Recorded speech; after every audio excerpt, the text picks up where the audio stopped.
Hi Melissa, this is Mashana. I just wanted to respond to your blog. So I really liked your video. You were really far more composed than I am when I do these things. Makes me really nervous.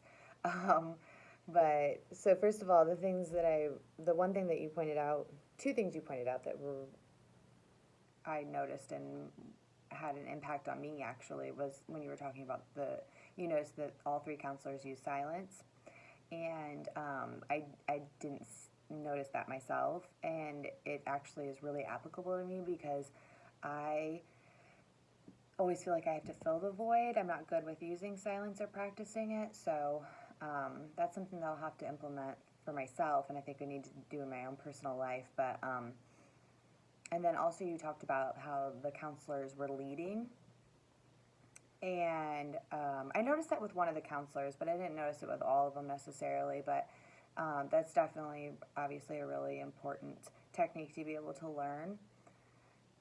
But a couple of things that I included in my blog that we agreed on were that they all used active listening in their own way.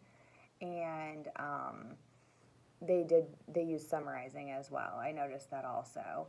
And then you did say something about what do you do when somebody comes into counseling and they're reluctant and that sort of thing. And I think that we're all going to face that. And obviously I'm not a counselor either, but I think just learning how to establish a relationship or a rapport with each client that we deal with, eventually they'll communicate with us. And I think that it's not something that we should dwell on, and we should just know that that's going to happen from time to time, especially if we're dealing with clients who are mandated by the court or something like that to be there and they're very reluctant. It'll happen, but I think that we'll find ways to communicate with people.